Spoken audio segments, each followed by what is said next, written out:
Hello friends, welcome to இது உங்கள் சமையல். இன்னைக்கு கார்த்திகை பொரிய வச்சு கருப்பட்டியை யூஸ் பண்ணி எப்படி குழந்தைங்களுக்கு சூப்பராக பொரி உருண்டை செஞ்சு தரலாம் அப்படின்னு சொல்லிட்டு பார்க்கலாம். இதில் கருப்பட்டி சேர்த்துருக்கனால சத்துக்கள் நிறையா இருக்கும். அது மட்டும் இல்லாமல் இதில் எள்ளு சேர்த்துருக்குறோம், அப்புறம் சுக்குப்பொடி சேர்த்துருக்குறோம். ஸோ ஈஸியாக குழந்தைங்களுக்கு பசிக்கவும் செய்யும். ஸோ வாங்க இதை எப்படி செய்யலாம் அப்படின்னு சொல்லிட்டு பார்க்கலாம். சாப்பிடாமல் இருப்பாங்க, அவங்களுக்கு பசிக்கவே பசிக்காது. ஸோ நீங்கள் சாப்பாட்டில் கொஞ்சமாக சுக்குப்பொடி மட்டும் சேர்த்துக்கிட்டிங்கன்னு வச்சுக்கோங்களேன், நல்லா செரிச்சிடும், ஜீரணமாயிரும். ஸோ நல்லா பசிக்க எடுக்கும். அதனால தான் இந்த பொரி உருண்டையில் கொஞ்சமாக சுக்குப்பொடி மட்டும் சேர்த்துருக்குறேன். இன்னைக்கு பொரி உருண்டை செய்யலாம் வீட்டிலையே ஹெல்த்தியாக. கடைகளெல்லாம் வாங்கும்போது கொஞ்சம் உப்பு சேர்த்துருக்குங்க. இது உப்பே இல்லாமல் இருக்கிறது. இது கார்த்திகை பொரின்னு சொல்லுவாங்களே, இன்றைக்கி அதில் பண்ண போகிறேன். இது நாள் வரைக்கும் சாதா பொருளில் தான் பண்ணியிருக்கேன். சரி, இதுலையும் ட்ரை பண்ணி பார்த்தேன். ஒரு தடவை ரொம்ப நல்லா இருந்துச்சு. இதில் உப்பு எதுவுமே இருக்காதுங்க, உப்பே இல்லாமல் இருக்கும். ஸோ அந்த மாதிரி நீங்கள் வாங்கிக்கோங்க. ஸோ இதில் வேறு என்னெல்லாம் சேர்க்கலாம் அப்படின்னு பார்த்தோன்னா, கருப்பட்டி பாகு சேர்க்கலாங்க. இதில் கொஞ்சமாக அங்கங்கே எள்ளு, டேஸ்ட்டு அற்புதமாக இருக்கும். குழந்தைங்களுக்கு கொடுக்குறோம் இல்லையா, நிறையாவே சேர்த்துக்கலாங்க. நீங்கள் செய்கிறீங்க அப்படின்னா, உங்களுக்கு எள்ளு சுவை பிடிக்கல, இல்லை டயட்டில் இருக்கீங்க அப்படின்னா நீங்கள் இந்த எள்ளை மட்டும் அவாய்ட் பண்ணிடுங்க. நான் கொஞ்சம் குழந்தைங்களுக்கு கொடுக்குறதுனால கூடுதலாகவே சேர்த்துப்பேன். நல்லாயிருக்கும், டேஸ்ட்டு அட்டகாசமாக இருக்கும். கருப்பட்டியை 1-2 தட்டி இந்த மாதிரி கொஞ்சமாக தண்ணி சேர்த்துட்டு நல்லா இந்த மாதிரி காய்ச்சி வச்சுக்கலாங்க. சப்போஸ் உங்கள் வீட்டில் குழந்தைங்க இருக்காங்க அப்படின்னா நீங்கள் என்ன பண்ணிடுங்க, நல்லா இந்த மாதிரி காய்ச்சிட்டு நல்லா ஃபில்டர் பண்ணிடணும். ஏன்னா அதில் கண்டிப்பாக மண் இருக்கும். அதனால் மறந்துடாமல் ஃபில்டர் பண்ணிடுங்க. இப்படியே கொடுத்துடாதீங்க. இந்த மாதிரி இந்த பக்குவம் போதும். இதில் நீங்கள் ஸ்வீட்டுக்கு தகுந்தாப்புல நான் இதில் எவ்வளோ போடுவேன்னா, ஒரு 1.5 டீஸ்பூன் போடுவேன். அதுவே நல்லா தித்திப்பாக நல்லாயிருக்கும். பாலில் கலந்து கொடுக்கலாம். அப்புறம் நீங்கள் சாப்பாடு செய்கிறீங்க, ராகி களியெலாம் கிண்டுறீங்க இல்லையா, அதில் செய்யும்போது இந்த சிரப்பை இந்த மாதிரி ஃபில்டர் பண்ணி சேர்த்துக்கலாம். நான் இன்னைக்கு கொஞ்சம் நிறையாவே காய்ச்சிட்டேன். இது 1 வீக்குக்கு சரியாக வரும். வீட்டில் இருக்கிற எல்லாத்துக்குமே இதை யூஸ் பண்ண போகிறேன். அதனால் குழந்தைங்களுக்கு மட்டும் இல்லை, எல்லாத்துக்குமே இதை யூஸ் பண்ண போகிறேன். இதே மாதிரி நீங்களும் இதை செஞ்சு வச்சுட்டு ஸ்டோர் பண்ணி வச்சிடலாம். இப்போ வெளியே ஒரு 2 டேஸாக வச்சுருந்தேன், நல்லா தான் இருக்குது. ஃப்ரிட்ஜில் இது வரைக்கும் 1 வீக்குக்கு நான் ஸ்டோர் பண்ணி வச்சுருக்கேங்க. நீங்கள் இதுக்கு மேலே ஸ்டோர் பண்ணி வச்சிருக்கு நல்லா இருக்கா அப்படின்னு சொல்லிட்டு, சப்போஸ் நீங்கள் யூஸ் பண்ணிகிட்டு இருக்கீங்க அப்படின்னா எனக்கு கமெண்ட் பண்ணுங்கள். ஏன்னா நம்ம பால் எல்லாம் சேர்க்கும் பொழுது உடனே அது உடஞ்சிரும். பார்த்தீங்களா, பால் திரிஞ்சிரும்னு சொல்லுவாங்க. இந்த சைடு உடஞ்சிரும்பாங்க. பால் திரிஞ்சிருங்க.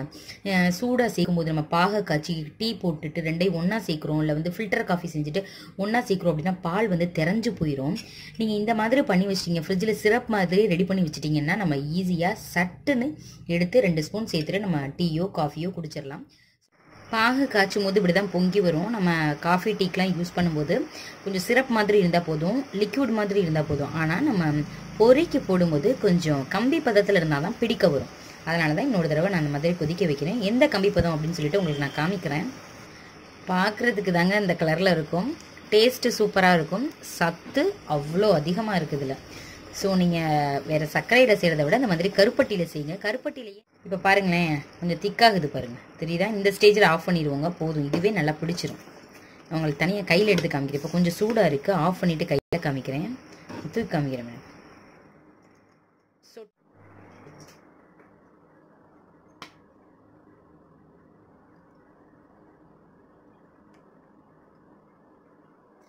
ஏற்கனவே ஃபில்டர் பண்ணி தான் நான் பாகு காய்ச்சிருக்கிறேன். அதனால் நான் மறுபடியும் ஃபில்டர் பண்ணலை. இப்போ ஒரு 3 டேபிள் ஸ்பூன் நிறைய ஊற்றியாச்சு. இப்போ பாருங்களேன், இதுதான் பக்குவம். இப்படி கிண்டும் போது சேருது பாருங்கள், இந்த மாதிரி சேரணும். சேர்ந்துச்சுன்னா இது ஈஸியாக உருண்டை பிடிச்சிடலாம். கொஞ்சம் மட்டும் ஆறட்டுங்க, கையை சூடாக விட்டுறாதீங்க. ஏன்னா இது குதிக்க குதிக்க இருக்குது, கை புண்ணாயிரும். லைட்டாக இந்த மாதிரி கரண்டியை விட்டு, மரக்கட்டை கரண்டியை வச்சு இந்த மாதிரி எல்லா சைடும் ஸ்ப்ரெட் ஆகிற மாதிரி மிக்ஸ் பண்ணி விடுங்க. இன்னும் கொஞ்சம் சேர்த்துக்கலாம் டேஸ்ட்டுக்காக.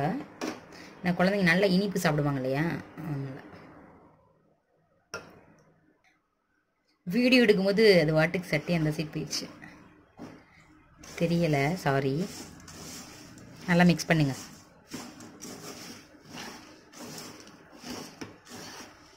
பாருங்களேன், அங்கங்கே எள்ளு தெரியுது பாருங்கள், பிளாக் கலரில். ஸோ இன்னும் வேணும்னாலும் போட்டுக்கலாம். எல்லா சைடும் ஸ்ப்ரெட் ஆகிற மாதிரி இது பண்ணுங்க, கீழே போய் தங்கிடுது. சப்போஸ் உங்களுக்கு கீழே தங்குது அப்படின்னு நினச்சிங்கன்னா இந்த மாதிரி லைட்டாக மிக்ஸ் பண்ணிவிட்டு இந்த ஸ்டேஜில் கூட கொஞ்சம் சேர்த்துக்கலாம். இந்த ஸ்டேஜில் நான் இன்னும் கொஞ்சமே சேர்க்குறேன்.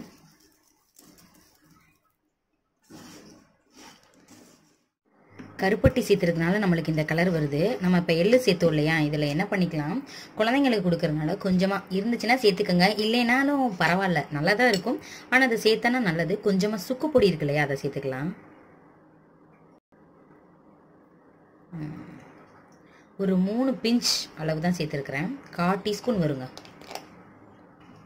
எல்லா சைடும் போகிற மாதிரி நல்லா மிக்ஸ் பண்ணி விடுங்க. சூடு நல்லா ஆறட்டும். நல்லா சூடாக இருக்குது.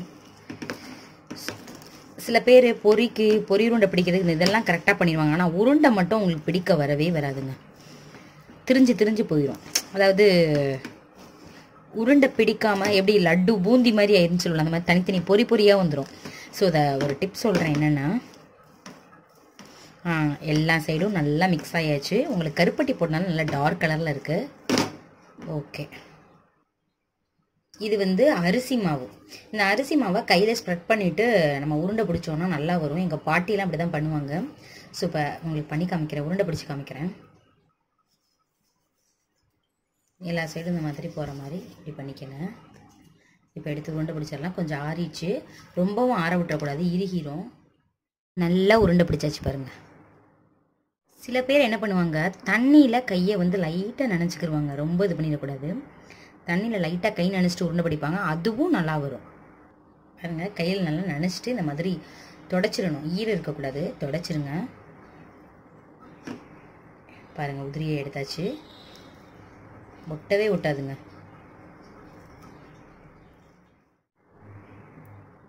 தண்ணியில் நனைச்சிட்டு பண்ணதும் பாருங்களேன், நல்லா உருண்டை பிடிக்க வந்திருக்கு. நம்ம தண்ணியில் நினச்சனால சதன்லாம் ஆயிடாது, கிறிஸ்பியாக தான் இருக்கும். ஏன்னா தண்ணியில் நினச்சிட்டு கையை நீங்கள் நல்லா தொடச்சிட்டு நீங்கள் அப்புறம் தான் உருண்டை பிடிக்க போகிறீங்க.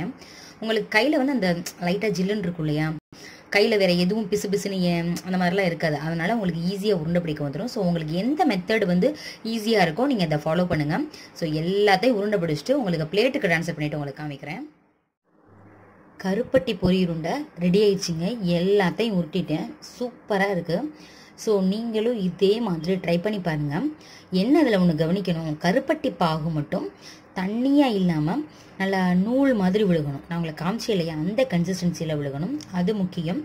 அதுக்கப்புறம் நீங்கள் உருட்டும் பொழுது, அதாவது இந்த உருண்டை பிடிக்கும் பொழுது கையை வந்து அரிசி மாவில் நல்லா ஸ்ப்ரெட் பண்ணிக்கோங்க கையில். அப்புறம் உருண்டை பிடிங்க. இல்லை அதுவும் வரலைன்னா லைட்டாக தண்ணியில் நினச்சிட்டு கையை டவலில் தொடச்சிட்டு லைட்டாக தொடச்சிக்கோங்க. அந்த ஈரப்பதம் இருக்கணும், ஆனால் ஈரமாக இருக்கக்கூடாது. அந்த மாதிரி உருட்டினீங்கன்னா லட்டு மாதிரி இந்த மாதிரி வருங்க, உருண்டையாக கையில் ஒட்டாமல் சூப்பராக வரும். ஸோ நீங்களும் இதே மாதிரி ட்ரை பண்ணி பார்த்துட்டு எப்படி இருந்துச்சு அப்படின்னு சொல்லிட்டு எனக்கு கமெண்ட் பண்ணுங்கள். உங்கள் ஃப்ரெண்ட்ஸ் ரிலேட்டிவ்ஸ் கூட ஷேர் பண்ணுங்கள். இந்த வீடியோ உங்களுக்கு பிடிச்சிருந்துச்சுன்னா மறக்காமல் இது உங்கள் சமையலுக்கு சப்ஸ்கிரைப் பண்ணுங்கள், லைக் பண்ணுங்கள். Thank you friends.